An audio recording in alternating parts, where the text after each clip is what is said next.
You are now listening to Mark's Unexplained World by Mark the Medium. Available on YouTube, Spotify, Amazon Prime, Podbean and most other podcast platforms. Tonight's episode is about the Shag Harbour UFO. So it's over to you now, Mark, to tell us what this is all about.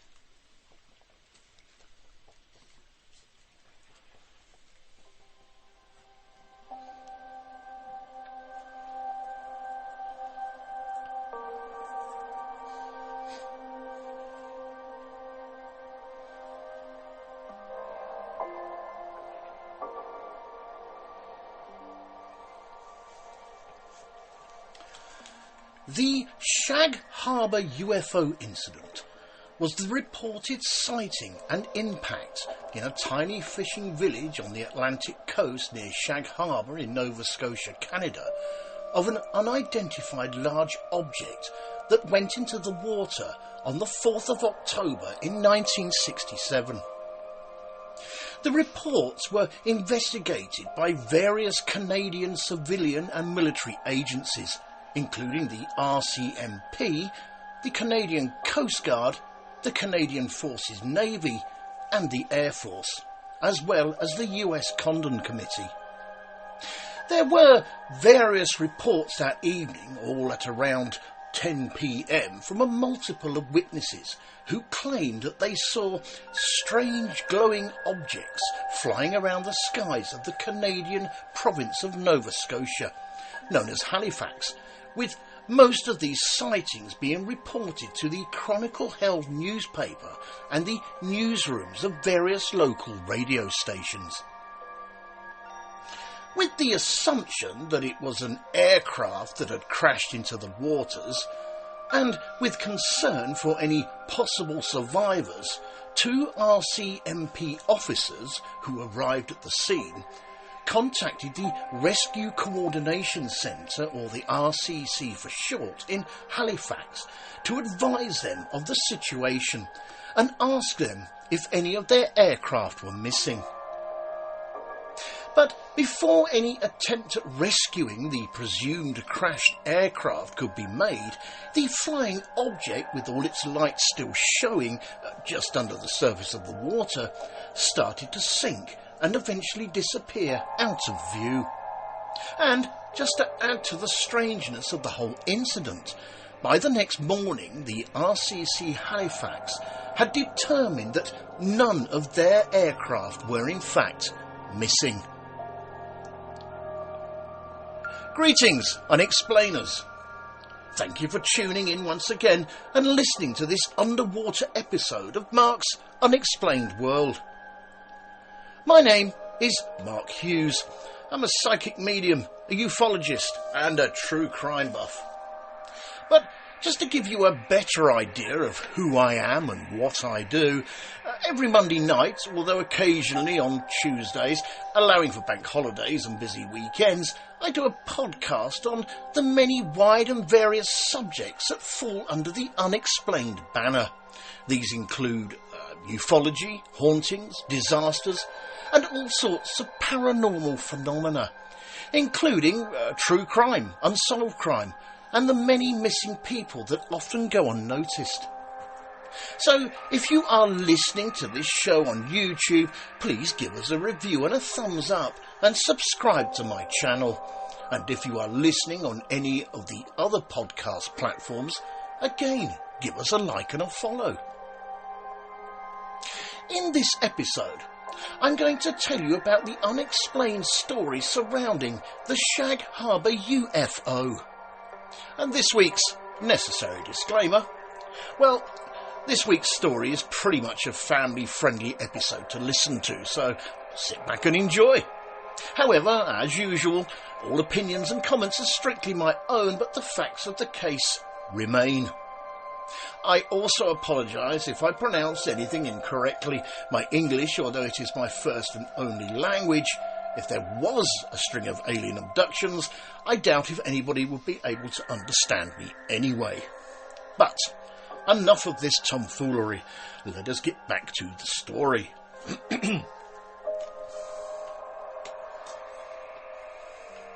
According to Wikipedia, Shag Harbour is a small fishing community on the south shore of Nova Scotia along eastern Canada, and it is one of several small villages in the municipality of the district of Barrington in Shelbourne County, with a population of roughly 400 to 450 people.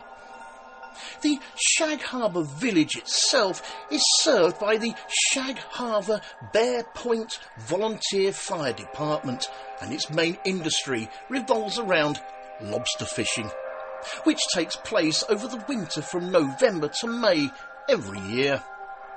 The children of the Shag Harbour village attend the Evelyn Richardson Memorial Elementary School, which is named after the author Evelyn M. Richardson, who was born Evelyn May Fox in 1902, and whose award-winning non-fiction story was set up on the Bon Portage Island, or the outer island near Shag Harbour. Sorry about that. Shag Harbour is also the home of the Chapel Hill Museum circa 1856, which is now designated under the Provincial Heritage Property Act, and is, of course, the home of the Shag Harbour UFO Museum. But more on that location later in the episode.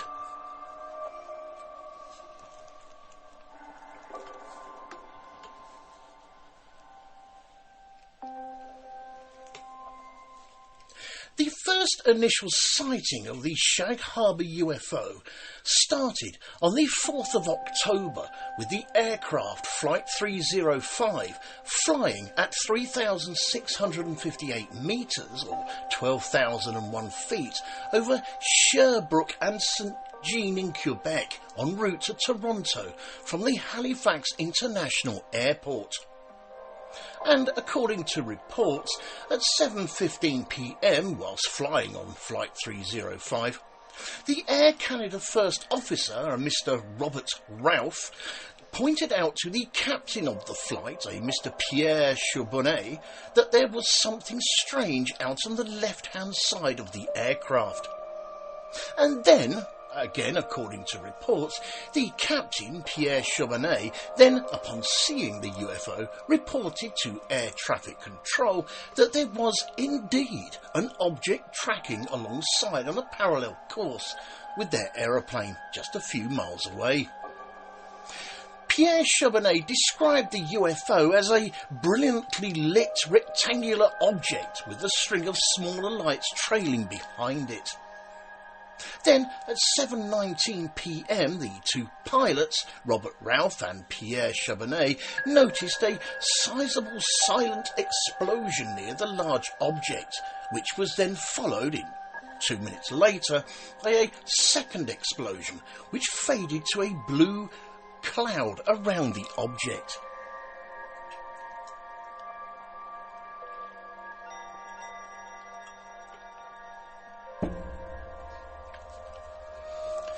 Meanwhile, on the ground, a Mr. Darrell Dorey, who was with his sister Annette and his mother, was sitting on their front porch in Mahone Bay, which is also in Nova Scotia, when they noticed a large object manoeuvring in the sky above the southwestern horizon. So perplexing was this sighting from Darrell Dorey that the next day he decided to write a letter to the RCAF, otherwise known as the Royal Canadian Air Force, at the Greenwood Base Command, asking what it was that was flying over the waters that evening, as he had never seen anything like it before. Also, whilst standing at the wheelhouse of his vessel, a Captain Leo Howard Mercy was looking at 4 stationary blips on his Decker radar. On a couple of interesting short bits here, or a couple of short bits of interesting, you know what I mean. The wheelhouse on a ship is a small enclosed area located on the top deck of the vessel, usually towards the stern or back of the boat. It provides an unobstructed view of the water in all directions and contains the ship's steering wheel and navigational controls. The wheelhouse is the command centre where the captain or helmsman controls the vessel's direction and speed. And the Decker radar, or otherwise known as the Decker Navigator System, is a hyperbolic radio navigation system that allows ships and aircraft to determine their position while using radio signals from a dedicated system of static radio transmitters.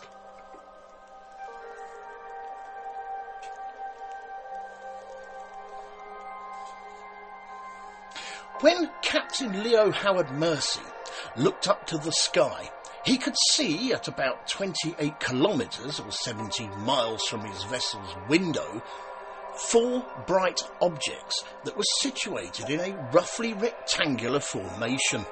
And he wasn't alone in this observation, as he noticed that his entire crew of nearly 20 fishermen all ended up standing on the deck of his vessel, watching the strange objects in the sky. Captain Leo Howard Mercy then radioed the Rescue Coordination Centre and the Harbour Master in Halifax, asking for an explanation for these strange objects in the sky, and then he filed a report with the Lunenburg Royal Canadian Mounted Police, otherwise known as the RCMP, that outlined his sighting when they returned to port. Later that same day, on the 4th of October, at around 10 p.m, a local newspaper called the Chronicle-Herald, along with a local radio station, also reported some glowing UAPs that were seen by many people who had called into their newsrooms, with the witnesses reporting some strange glowing objects flying around the skies of Halifax.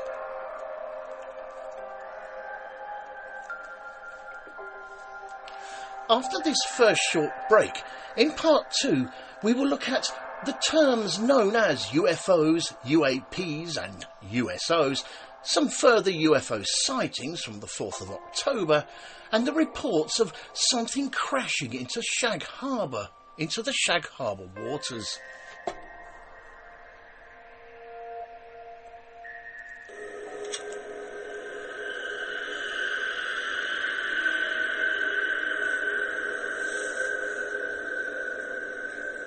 This show is brought to you courtesy of Neil Packer and the Haunted Antiques Paranormal Research Centre. Find them online at www.hauntedresearchcentre.com or at 9 to 11 Regent Street, Hinckley, LE10 1AW. Open on Saturdays from 10 a.m. to 4 p.m. for guided tours of the haunted rooms at just £3 per person. Booking is essential at all times, and over 16s only, please, unless accompanied by an adult. The haunted rooms are extremely haunted, and paranormal activity could and has taken place at any time. Some areas and particular objects or items can be quite scary and unnerving. Membership is available for £25 to qualify for selective offers. And why not download the app, available on both iOS and Android, for only $3.99. to keep up to date with what is coming up at the centre.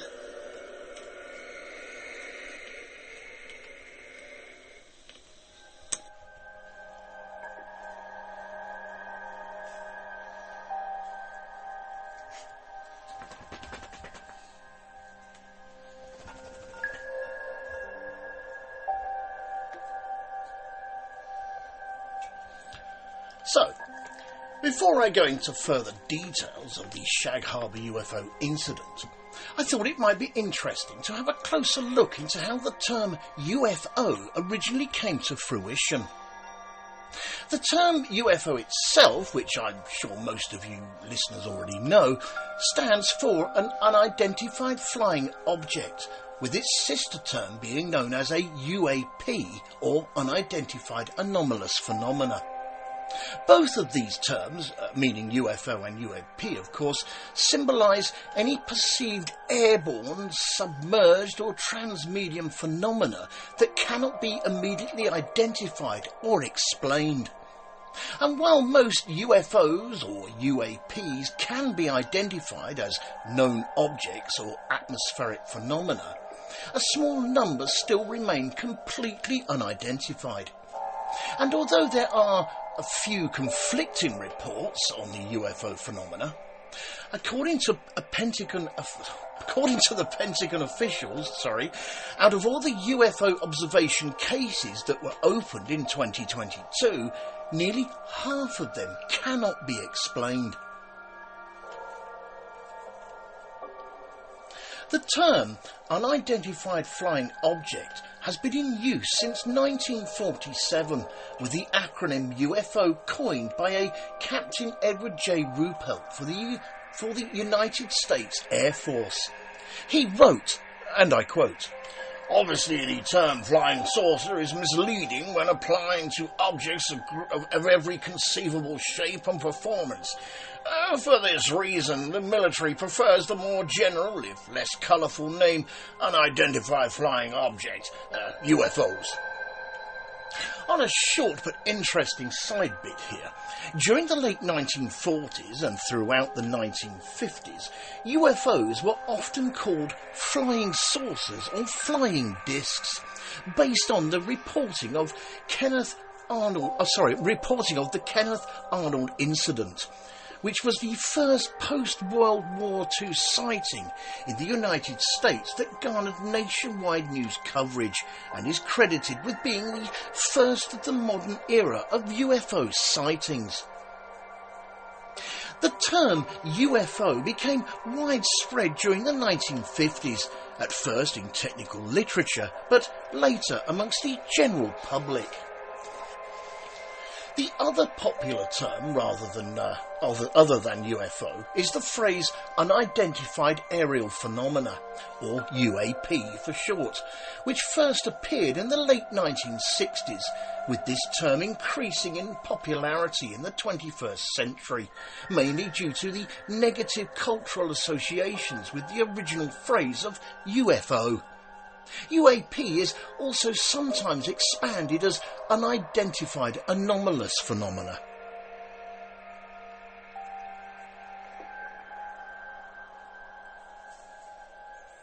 The other paranormal phrase for UFOs or UAPs is the term USOs, otherwise known as unidentified submerged objects, which, put simply, refers to an unidentified object that is submerged in water, with the US Navy classifying these USOs as whales, sharks and other sea creatures that can interfere with ship manoeuvring, sonar operations and oceanographic research.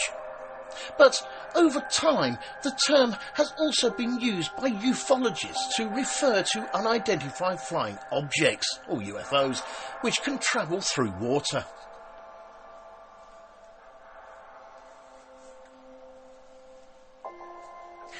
UFOs have been the subject of many investigations over the years that have varied widely in scope and scientific rigour, with various governments or independent academics around the world having known to have investigated UFO reports at various times. However, despite all this investigating, and at the time of writing this show, there is no official government investigation that has ever publicly concluded that UFOs are indisputably real, are physical objects, are extraterrestrial in origin, and or of concern to national defence.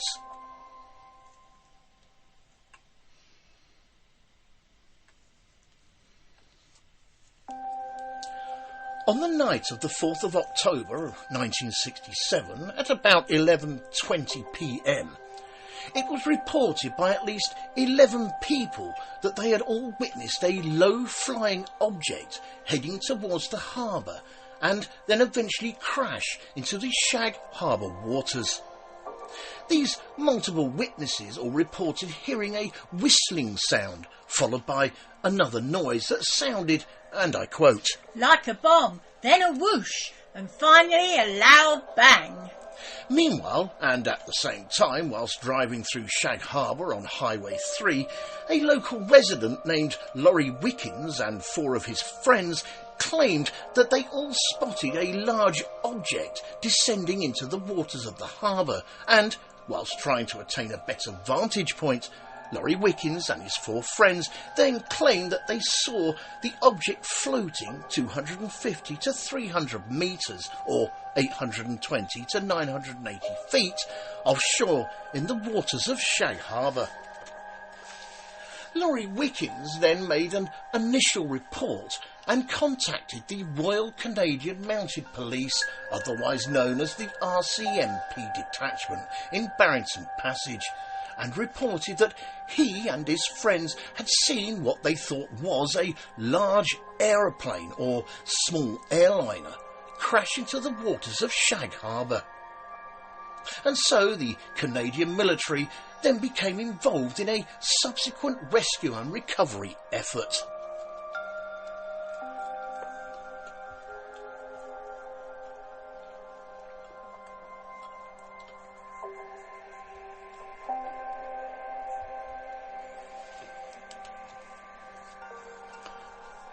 With the assumption that it was an aircraft that had crashed, within about 15 minutes from the initial report that was made by Laurie Wickens, 2 RCMP officers arrived at the scene at Shag Harbour. And with their concern for any survivors of the crash, the RCMP detachment proceeded to contact the Rescue Coordination Centre, otherwise known as the RCC, in Halifax, to advise them of the situation and to ask them if any of their aircraft were missing. You know, I cannot help thinking that that must have been one strange conversation. Anyway, where was I? Yes. Before any attempts at rescuing the USO could be made, the glowing lights of the object, which could still be started to sink and eventually disappear from view. This then prompted the RCMP, and a rescue mission was quickly assembled.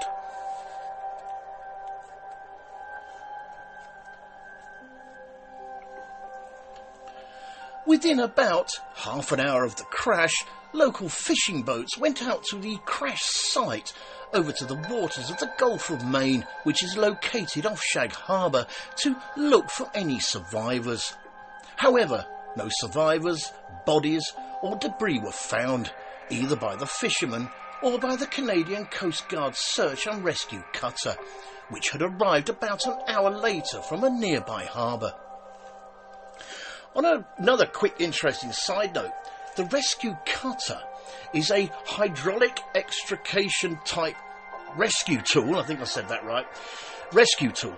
It combines a spreader, a ram and a cutter in a single device, and because of its versatility, it has become one of the most used tools in a rescue team's arsenal. And using this tool, rescue personnel can help passengers or drivers out of most types of wreckage.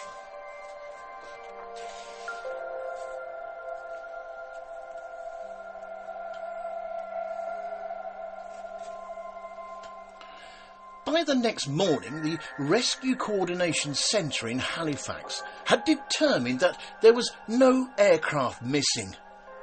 And while still tasked with the search, the captain of the aforementioned Canadian Coast Guard cutter also received the same radio message from RCC Halifax that all commercial, private and military aircraft were accounted for along the eastern seaboard in both the Atlantic provinces and New England. The same morning, on the 5th of October, RCC Halifax also sent a priority telex to the air desk at the Air Force headquarters in Ottawa. On another interesting side note, and for those of us who are probably slightly younger than me, a telex, or otherwise known as a telegraphy, is the long-distance transmission of messages where the sender uses symbolic codes known to the recipient rather than a physical exchange of an object bearing the message. For example, a flag semaphore is a method of telegraphy. However, pigeon post is not. Other examples of telegraphy, I think I've said it right, included signal towers at the Great Wall of China, and in 400 BC, signals would be sent by beacon fires or drumbeats.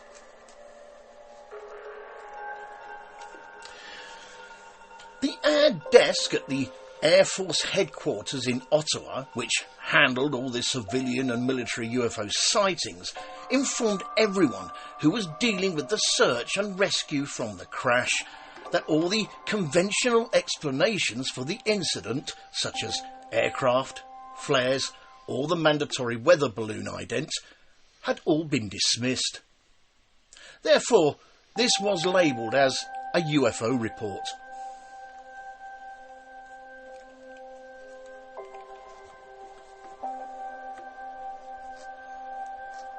After this second short break, in part 3 we will look at the underwater search for the USO, the media aftermath, and Shag Harbour today.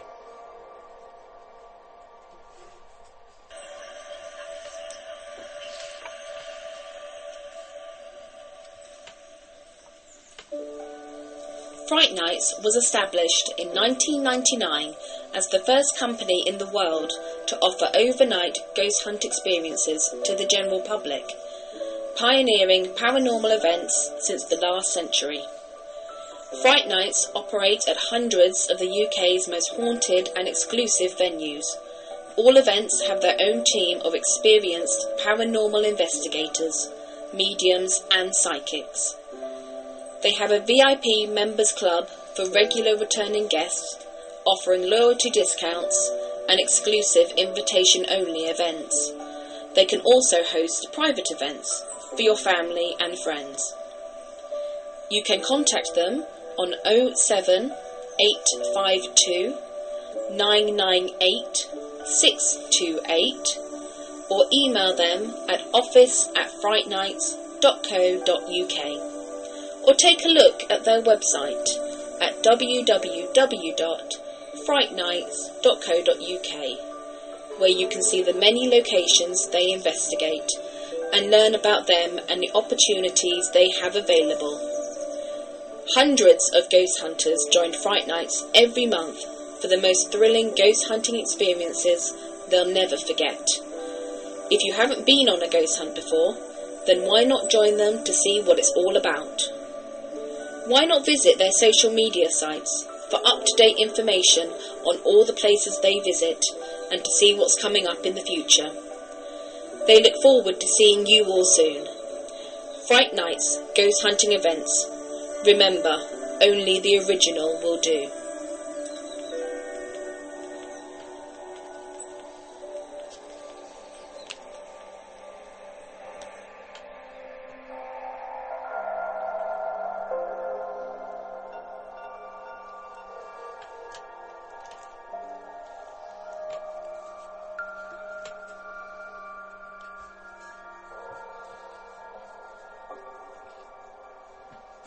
The head of the air desk at the Air Force headquarters in Ottawa then sent another priority telex to the Navy headquarters concerning the UFO report at Shag Harbour and recommended an underwater search be mounted, with the Navy in turn tasking Fleet Diving Unit Atlantic to carry it out. On yet another short but interesting side note, Fleet Diving Unit Atlantic are part of the Canadian Armed Forces, otherwise known as CAF divers, who are specialists trained to conduct underwater operations within their respective environmental commands. Divers within the CAF are qualified in subcategories of diving, which include clearance divers, search and rescue technicians, port inspection divers, ship's team divers and combat divers.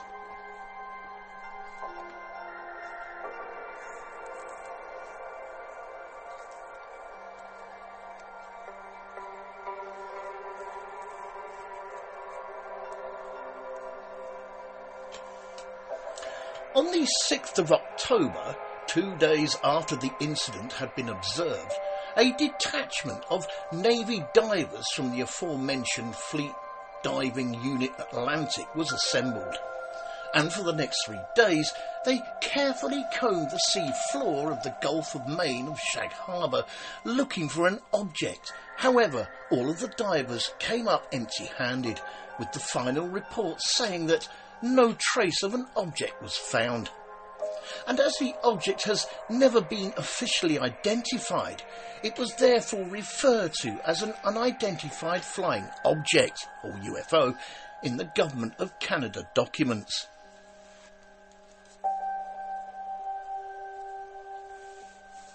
One of the other group of investigators who got involved in the Shag Harbour UFO, although they were involved in a very minor capacity, was the US Condon Committee. Who were they then? Well, it's funny you should ask that, because I'm just queued up ready to tell you.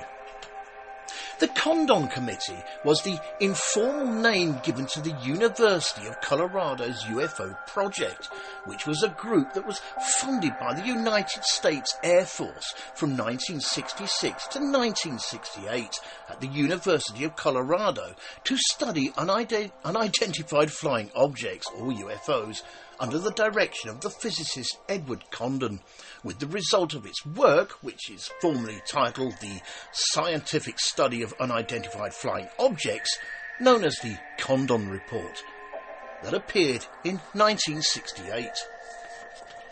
After the Condon Committee examined the hundreds of UFO files from the various UFO groups, including the Air Force's Project Blue Book, along with the Civilian UFO Group's National Investigations Committee on Aerial Phenomena, or NICAP for short, the Aerial Phenomena Research Organisation, or APRO for short, and the investigators' sightings reported during the life of the UFO project, the Condon Committee produced a final report that said, and I quote, "The study of UFOs was unlikely to yield major scientific discoveries." The Condon Committee's final report conclusions received a mixed reception from both scientists and academic journals, with the report being cited as a decisive factor in the generally low level of interest in UFO activity among academics. And according to a principal critic of the report, it is, and I quote, "the most influential public document concerning the scientific status of this UFO problem.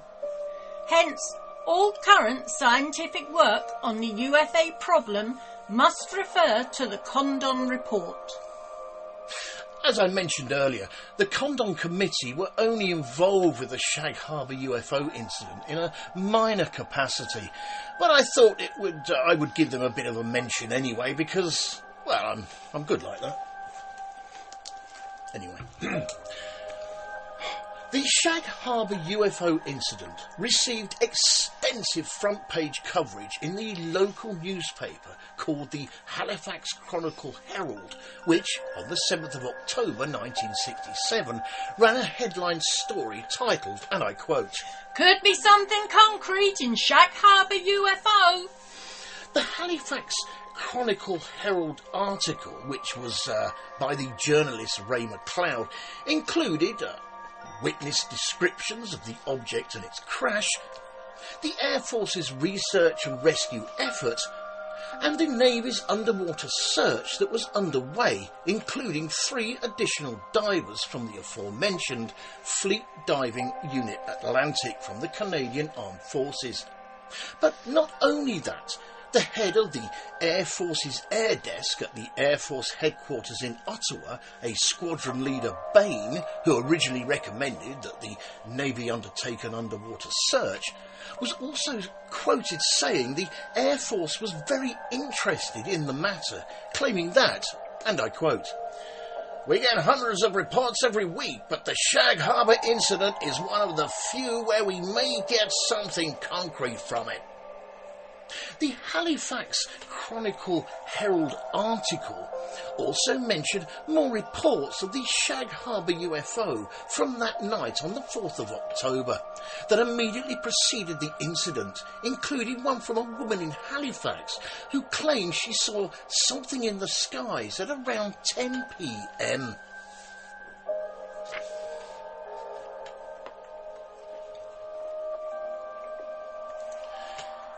The Halifax Chronicle-Herald ran another story on the 9th of October titled, and I quote, "UFO search called off," stating that the Navy had ended, and again I quote, "an intensive undersea search for the mysterious unidentified flying object that disappeared into the ocean here on Wednesday night." And as to what was found on the ocean floor of Shag Harbour, the Navy stated, and yet again I quote, "not a trace, not a clue, not a bit of anything." With the story of the Shag Harbour UFO search being called off for an alleged mysterious dark object also being printed throughout the Canadian press in other national newspapers.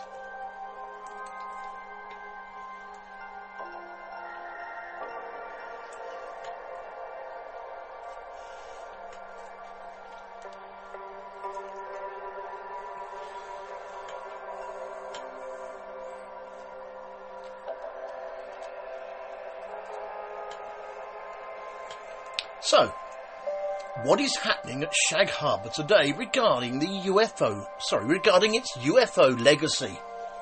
Well, the Shag Harbour UFO incident, along with plenty of other memorabilia, are all preserved at the Shag Harbour Incident Interpretive Centre, which is also called the Shag Harbour UFO Centre.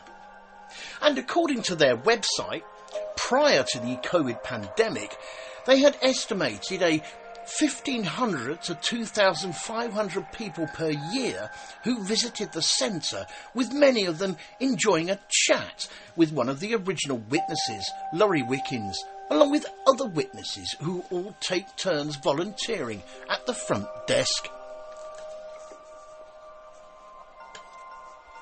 Another UFO-related event that happens in Shag Harbour today is the UFO Expo, or XPO.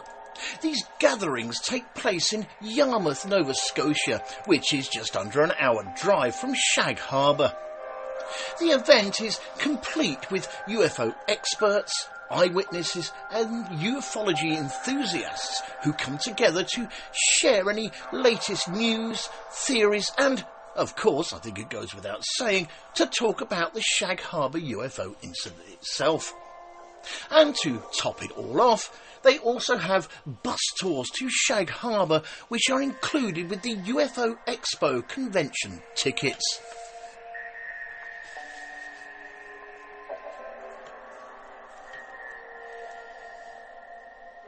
You know, despite all the witnesses, both military and civilian, the object that crashed at Shag Harbour in Nova Scotia on the 4th of October in 1967, to this day has still never been officially identified.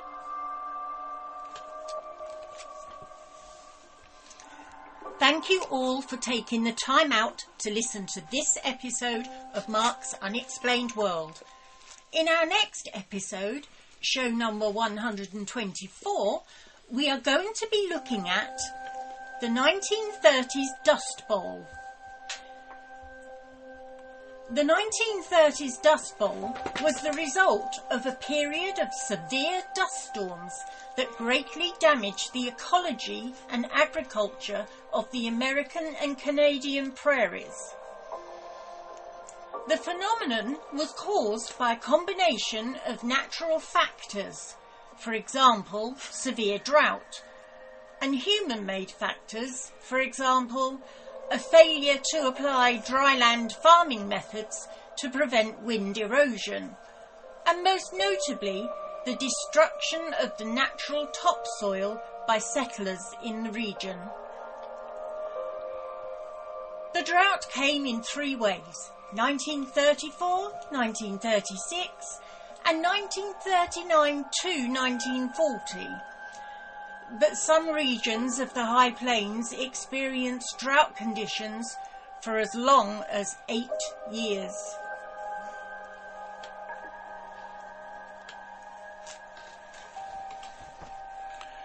This show was written and researched by myself, Mark Hughes, and proofread and edited by Linda Hughes. The pronunciations of the names and places, they were all mine. The actors in this episode were Mark Hughes, Linda Hughes and Denise Poolar, with special thanks to Neil Packer and the staff at the Haunted Antiques Paranormal Research Centre in Hinckley. And of course a big thank you to everyone for listening. We never run out of ideas here at the office, otherwise known as Area 51, for the Mark's Unexplained World podcast. But if you know of any other intriguing stories under the Unexplained banner, including ufology, hauntings, disasters and any other sort of paranormal phenomena as well as true crime, unsolved crime and missing people, just drop me a direct message and I'll see what I can do. I'll also include the name of the person who suggested the idea in the end credits of the podcast as a thank you, but only if you are happy for me to mention it, of course. And again, just to add, if you are listening to this show on YouTube, please give me a review and a thumbs up and subscribe to my channel. And if you are listening on any of the other podcast platforms, again, give us a like and a follow. I thank you in advance. Mark's Unexplained World, because there's more to the paranormal than meets the third eye. And remember, guys, keep it real, because being real is better than being perfect. This show and all its contents are covered by the basic copyright of Mark the Medium.